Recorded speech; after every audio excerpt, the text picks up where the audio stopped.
Alo. Ủa mấy đứa đó trơn rồi. Uống cà phê hả? Rồi ăn nó luôn. Trời trời. Ở đây chụp hình sống ảo đẹp lắm, không vô chụp hình sống ảo. Nắng quá hả? Rồi vậy thôi. Vậy thôi ngồi đó cho mát nha. Rồi anh đi anh chụp hình sống ảo cái anh quay lại nha. Quý vị bạn đừng quên. Mình đang có mặt tại danh thắng Hòn Chồng. Đến Nha Trang. Một trong những biểu tượng của Nha Trang là hòn chồng mà. Xong giờ đi ngồi trong đó uống cà phê. Đây quán cà phê phía đó đó. Trời ơi trời. Thanh niên trai tráng giờ Thùy hết nói nổi luôn, chán lắm. Ông già 50. Bây giờ là 12 giờ rưỡi trưa. Nhưng mà đã đến đây không quay làm sao được. Không quay, không review, không giới thiệu. Rồi cũng không ra sống ảo. Không tận hưởng cuộc sống này thì còn chờ cái gì nữa.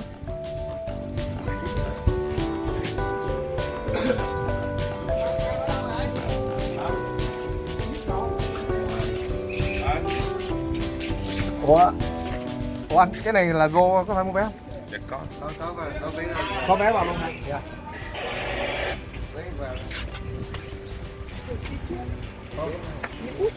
Ở đây là mình thấy ở đây có một cái nhà rường này là như là nhà rường theo kiểu Huế phải không anh? Nhà rường này nhà rường Huế hả? Cô luôn. Dạ không. Anh Colo. Ủa dạ tới đây rồi anh. Tới đây em qua. Ủa vậy hả? Dạ. Anh có thường hay xem clip của anh lắm. Rồi cảm ơn. Quảng cáo mấy cái món ăn này kia. Đây là bạn Quang bảo vệ của cái hội quán. Cái hội quán nhà rường Huế ở trong cái khu di tích Hòn Chồng. Dạ. Đầu tiên nhất thì mình cứ tham quan cái nhà rường, dạ, qua nhà rường xong mình xuống cái hòn Chồng nằm dưới dạ, không em? nhà nằm sâu nè. Dạ mời anh. Thôi nhà rường đẹp quá, cái này mà chờ sống ảo chụp hình là thôi khỏi nói luôn á. Đây các bạn đã nhìn thấy cái nhà rường Huế như nào chưa? Đây nhìn từ rất xa. Đây là kiến trúc nhà rường Huế.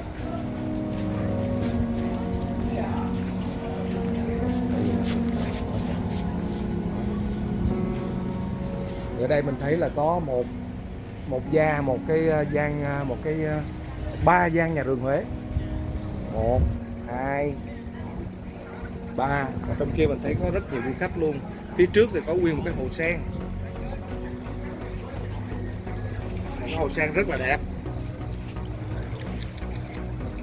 Rồi khung cảnh là thanh bình vô cùng luôn. Chúng ta cùng đi vào bên trong nhà rường, như là họ tận dụng cái nhà rường này để làm cái viện bảo tàng luôn hay sao á.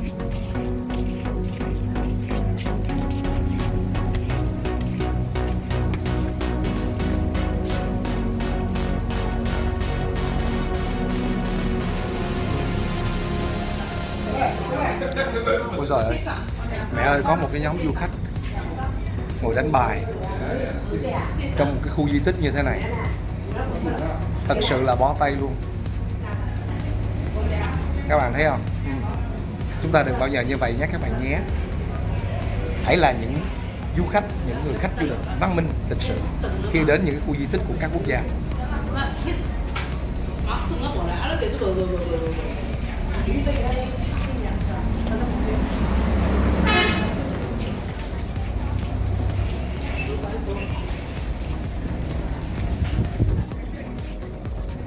Bước sang cái nhà rường thứ hai.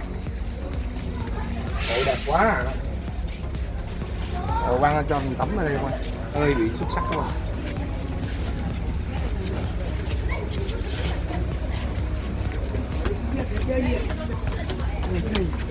Mình đâu rồi?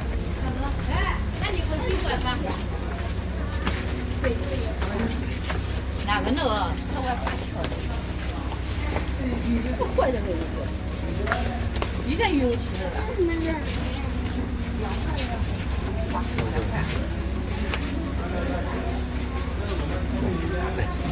Này này ăn thôi.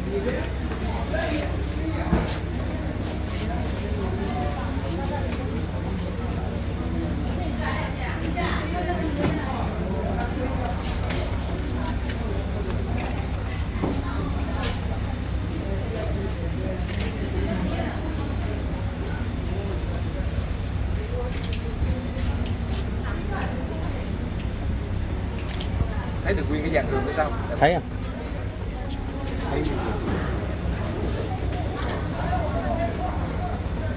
Nhà rường Huế của mình nó đẹp lắm quý vị và các bạn ạ.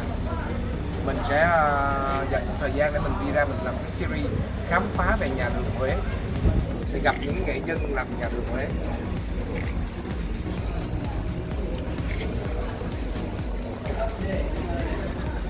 Đây, cái túi màu hạt sẽ theo chân mình suốt trong hành trình khám phá hòn chồng này. Nó là cái gì lát nữa mình sẽ tiết lộ với mọi người nha.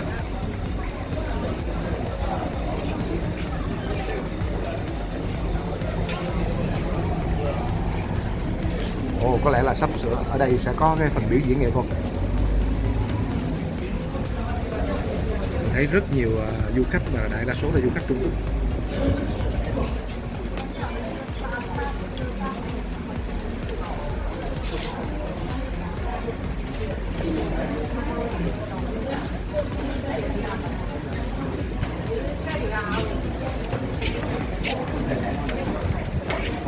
Quay được cái cảnh này hay ha.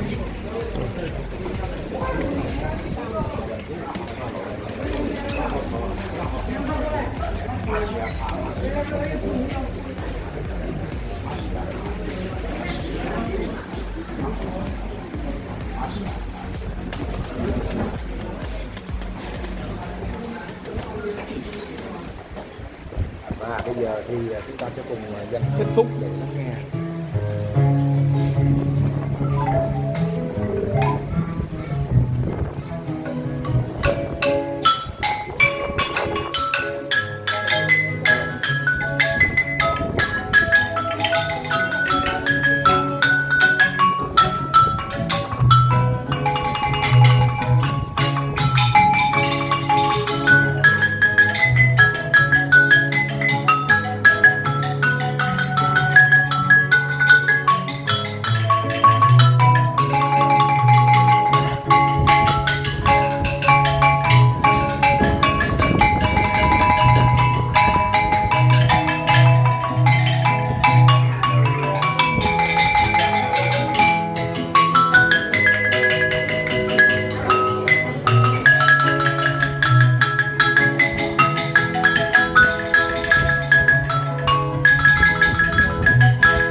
là phòng minh họa một số nhạc cụ truyền thống có tại Hội Quán và Nha Trang. Xin mời quý khách tiếp tục tham quan các không gian còn lại. Xin cảm ơn ạ.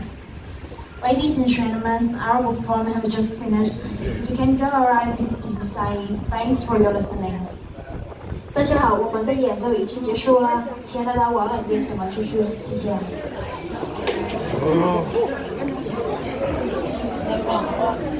Hay quá. Nhạc cụ truyền thống của Nha Trang đó hả? Các nhạc cụ truyền thống cũng có ở Nha Trang hả? Quý vị và các bạn thân mến, thật sự là vô cùng xúc động khi nghe những cái thanh âm của quê hương của dân tộc, đặc biệt là ở tại Nha Trang này. Và thật sự mình cảm thấy rất là tự hào và kiêu hãnh, bởi vì mình là một người con của dân tộc Việt Nam. Mặc dù mình không phải gốc ở Nha Trang nhưng vô cùng hạnh, và chúng ta cũng thấy tài năng của các nghệ sĩ chúng ta rồi, rất là ngắn gọn, rất là đơn giản, chỉ vài phút thôi, nhưng cũng cho người ta thấy được, cũng cho khách du khách nước ngoài, kể cả du khách Trung Quốc nhìn thấy được con người Việt Nam năng động, sáng tạo, tài năng và văn hóa như thế nào.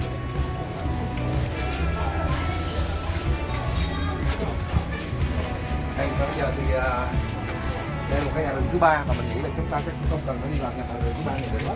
Chúng ta sẽ đi tìm đường để đi xuống Hòn Chồng.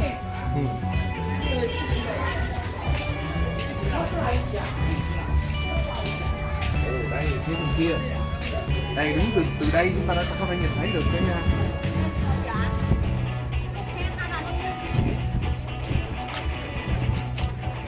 đây, chúng ta có thể nhìn thấy được cái Hòn Chồng, hay là có thể nói là bãi đá chồng. Nhìn từ xa mọi người có thể nhìn thấy cảnh quan kỳ vĩ như thế nào, các hòn đá được xếp chồng lên nhau một cách có trật tự, giống như có bàn tay ai sắp đặt đấy, nhưng mà không phải, mà nó là hoàn toàn là một cái kỳ quan của thiên nhiên. Tất cả đều được sắp xếp cách vô cùng tự nhiên. Xanh tắm này.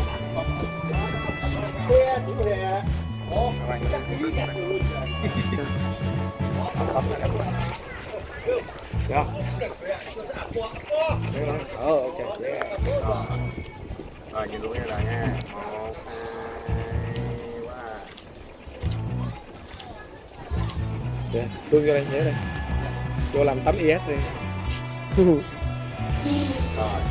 Nha. Rồi. 1, 2, 3. Thấy phía sau. Good. Thôi được. Thôi tìm đường xuống Hòn Chồng đi. Đi đường kia hả? À, đây có đường xuống này.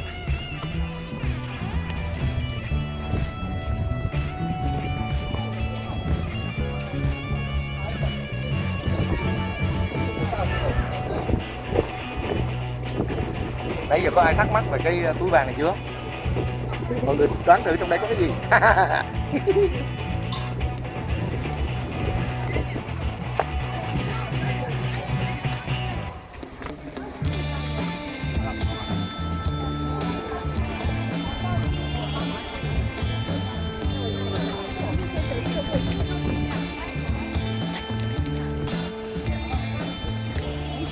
Ở đây có nhiều vị trí mà chụp ảnh sống ảo, có thể nói là vô địch, quá đẹp. 听他下来，听他谁下来了？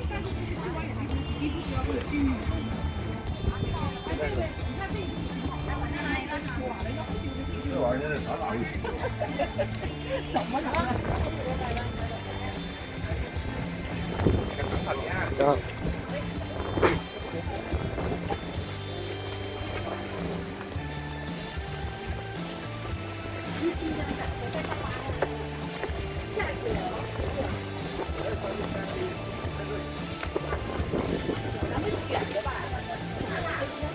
Bật nó dài quá ha.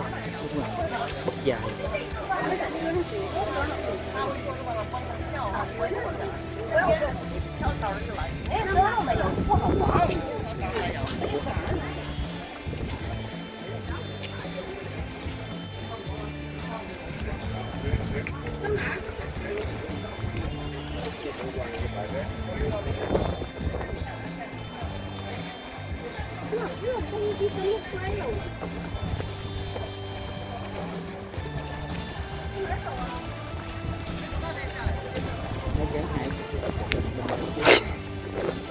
Ừ, cho lật nha.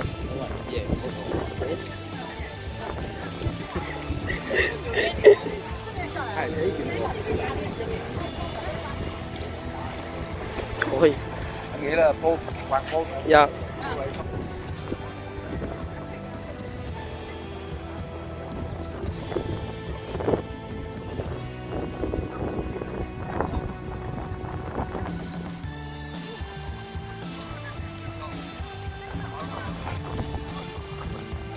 Các tảng đá ở đây nó rất trơn trợn, cát đẹp, quá đẹp, hết sức nguy hiểm nha. Đó, mọi người đi phải cẩn thận vô cùng. Bây giờ mình tìm đường để mình tìm. Trên ở cái hòn vòng này thì thực sự là có một cái dấu ấn, một cái dấu tích mà rất là bí ẩn, mà tất cả mọi người đến đây đều phải tìm đến. Đó là một cái bàn tay khổng lồ nằm trên ở cái mặt đá phía hướng ra biển. Tương truyền rằng là có rất là nhiều cái sự tích về cái này. Sự tích đó là gì? Một xíu nữa Coleman sẽ tìm thông tin và kể ra cho mọi người nghe nha. Nhưng mà bây giờ trước mắt là phải leo lên tới cái chỗ di tích đó, cái chỗ dấu ấn bàn tay khổng lồ đó.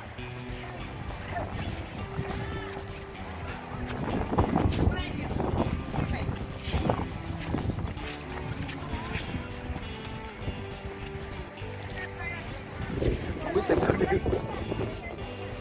Ôi, nghe toàn là tiếng chuông cổ không à. Không biết đường nào lên đây. Không trái tìm đường đi.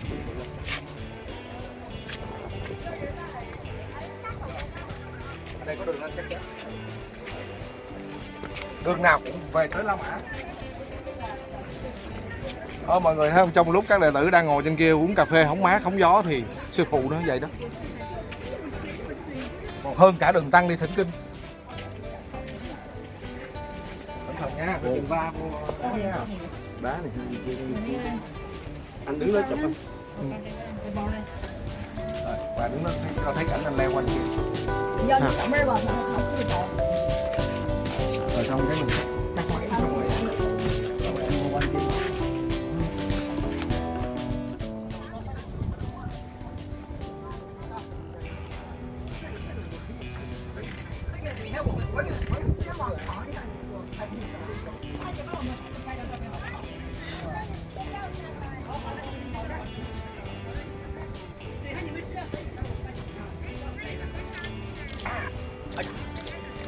Ôi, cảm giác thiên nhiên tuyệt vời. Mặc dù là bây giờ là giữa ngọ 12 giờ trưa, nhưng cảm giác vô cùng tuyệt vời. Chưa đâu, đây mới có một phần thôi, thở dốc rồi. Tiếp tục. Đây là gì? Đây là một cái bịch túi này, cái túi vàng này là túi vàng năng lượng của Coleman đó. Không có nó là mình không thể leo được lên được tới đỉnh đâu. Không có nó mình không thể chinh phục được hòn chồng đâu. Hoàng Đạo nó cười tủm tỉm.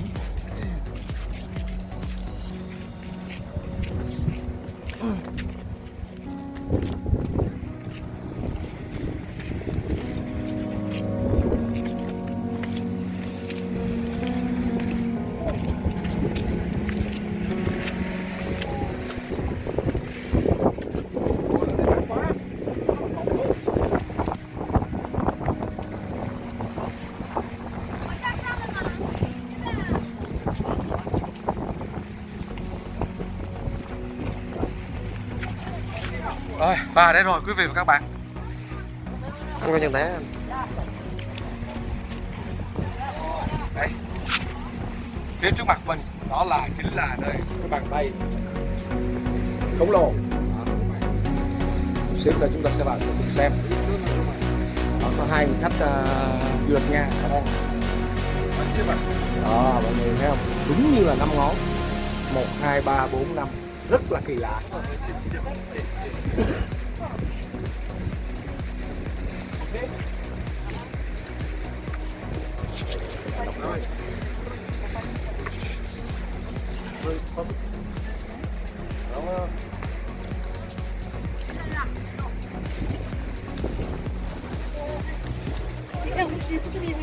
어,这玩意儿啊，这个。Đây, quý vị các bạn thân mến. Rồi, phải lên được tới đây thì mới gọi là chinh phục Hòn Chồng nha. Nếu chưa lên được tới đây các bạn đuối, các bạn ngưng lại là các bạn đi về là coi như các bạn chưa có chinh phục được Hòn Chồng. Đây mình xin phép mình để cái túi năng lượng của mình xuống đây chút xíu, lát mình sẽ kể, mình sẽ cho mọi người xem nó là cái gì. Đây, 1, 2, 3, 4, 5. Đố mọi người đâu là có ngón tay cái? Không biết luôn. Có thể là bàn này tay phải chăng, và cũng có thể là bàn này tay trái chăng. Và đây là có rất nhiều cái truyền thuyết được theo dệt xung quanh cái dấu ấn bàn tay khổng lồ này. Người ta nói cái truyền thuyết thứ nhất là nói về một cái người khổng lồ, một ông khổng lồ đánh cá ở đây, nhưng mà ông câu được một con cá còn khổng lồ nữa, và chính vì con cá nó lôi ổng ra biển và ông hoảng sợ quá, ông níu cái tảng đá này lại, và vì con cá nó quá mạnh đi, ông càng níu thì cái bàn tay càng hằn sâu lên cái hòn đá này. Và một cái truyền thuyết thứ hai nữa, mọi người biết là gì không? Cái truyền thuyết thứ hai đó là cái truyền thuyết cũng là một ông khổng lồ lên đây nhìn xuống kia thấy một nhóm các nàng tiên nữ đang tắm ở cái bãi đá xa xa kia, rồi xong rồi ông lo ngắm thì lúc đó là bão kéo tới và cuốn ông đi, sóng lớn cuốn ông đi vì cái tội nhìn lén tiên nữ tắm. Tiên nữ tạo cho một cái đợt sóng khổng lồ để kéo ông đi ra ngoài. Cái tội nhìn gái tắm là nguy hiểm lắm, nhìn mọi người nhớ nha, không được nhìn lén nha. Đó, phải xin phép đàng hoàng. Em ơi cho anh nhìn em tắm nha, chứ còn nhìn mà kéo lén đó là đó, dẫn đến cái hậu quả như vậy. Và cũng ông khổng lồ này cũng tiếp tục là cố gắng níu kéo cái tảng đá này để một bên kia thì sóng cuốn ra biển. Đó, vì các cái tiên nữ đã làm phép như thế, làm một đợt sóng cao cuốn ông đi để làm nắm tay lại và cũng để làm một dấu ấn như thế này. Nhưng mà cả hai cái truyền thuyết này mình thấy nó kỳ quá, nó không có lãng mạn chút xíu nào. Và mình cũng tìm hiểu thì mình thấy có một cái truyền thuyết thứ ba, và cái truyền thuyết thứ ba này thì mình thực sự mình thấy mình thích hơn. Đó là cái truyền thuyết thứ ba này là truyền thuyết là tại sao có cái tên là Hòn Chồng. Và mọi người cũng biết là gần đây cũng có một cái hòn nữa gọi là hòn vợ, hòn chồng, hòn vợ. Và cái hòn vợ thì nó không được đẹp như thế này, nó không được kỳ vĩ như thế này, không được độc đáo như thế này, cho nên là hòn vợ dường như là rất ít người tham quan, không có giống như hòn chồng này. Đó.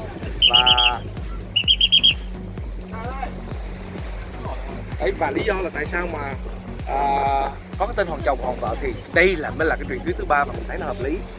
Đó là hai vợ chồng rất là thương nhau.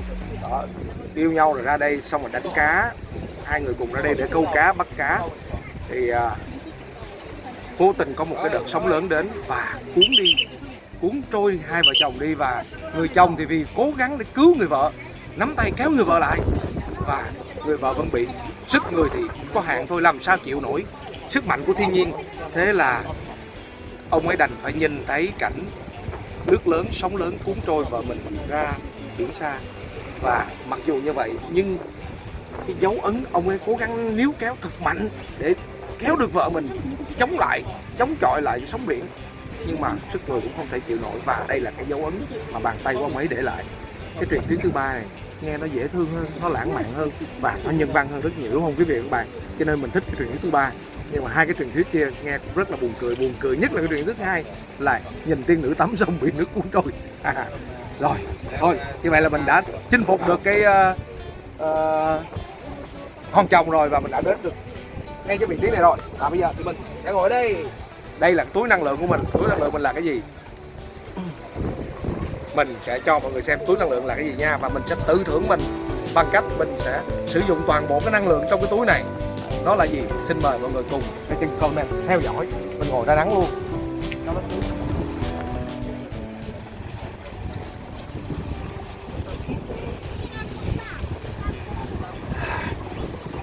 Đây, đầu tiên là trong cái túi năng lượng này nó có hai cái cục năng lượng lớn. Cái cục năng lượng thứ nhất là cái này. Đố mọi người biết cái này là gì? Đây là một ổ bánh mì Nha Trang. Trong đó có nhét chả cá của cô Hai Hường mà mình đã giới thiệu trong video trước đó. Đây là cái cục năng lượng đầu tiên mình tự thưởng cho mình.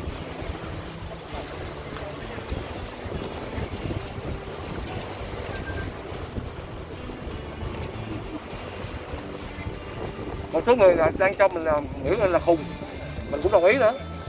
Tự nhiên ăn ngồi trên quán cà phê mát mẻ chung với cái đám đệ tử không ngồi. Ra đây ngồi ăn nó gặp bánh mì.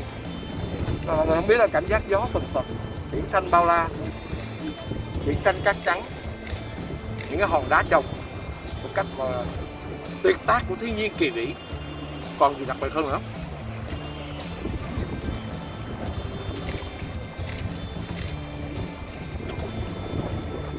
Rồi chị bỏ ớt từ lưa. Trời ơi, nó muốn hại tôi hay sao trời. Trời ơi, mấy đứa nhỏ này nó gài tôi nữa. Nó ác ôn với tôi trời. Mà nỡ lòng nào mà nó để ớt mà nó còn để nguyên cái cuốn luôn. Đó. Đây, cuộc đời của tôi gặp là thư ký trợ lý nó toàn cỡ này nó lên không à. Bởi vì sao biểu không sa thải. Đó.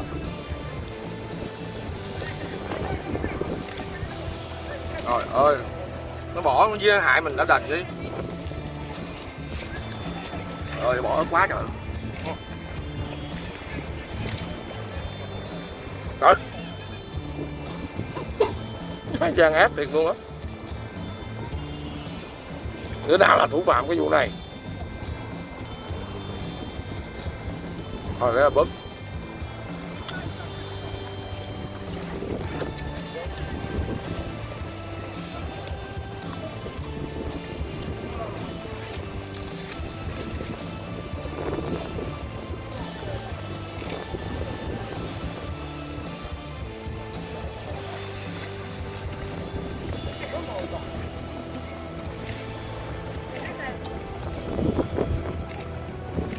Các du khách Trung Quốc cũng nghịch tình ánh mắt ngưỡng mộ.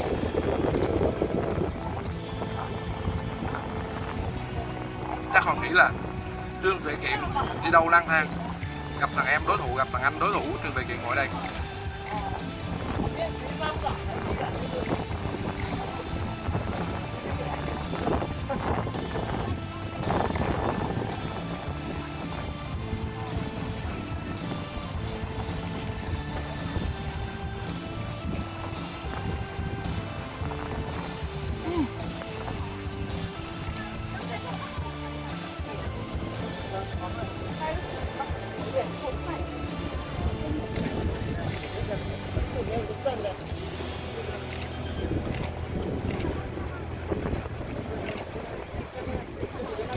Cài thấy mẹ luôn.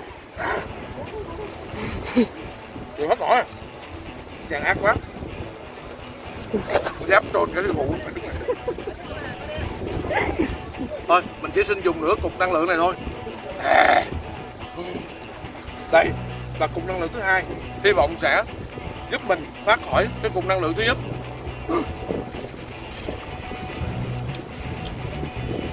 Trời ơi, nó mua nước cho sư phụ, nó đưa nguyên trái dừa vậy á. Không có một cái gì hết, làm sao tôi uống nghe trời. Đẩy rồi đấy. Đập đá.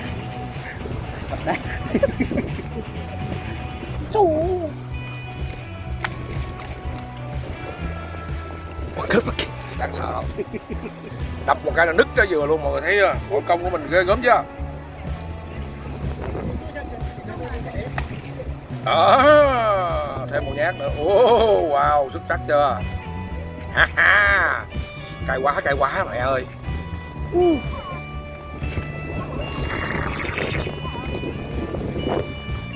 Trời ơi, quá ngon. Đây là cục năng lượng thứ hai.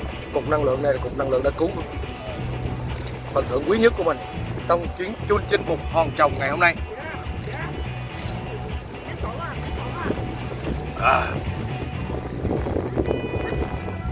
Cay quá muốn xé họng luôn.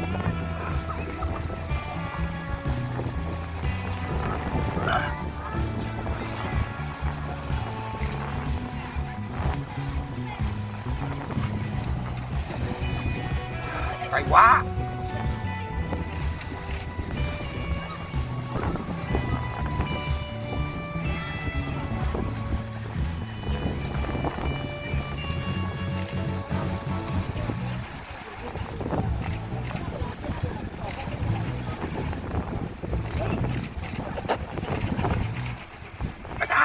Được hết nước rồi.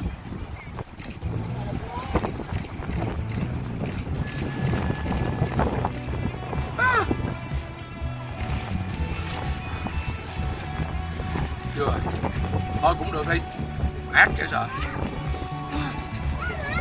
Quý vị và các bạn thân mến, thôi đùa giỡn chơi chút xíu cho vui để có cái video này có nhiều màu sắc, nhiều cung bậc.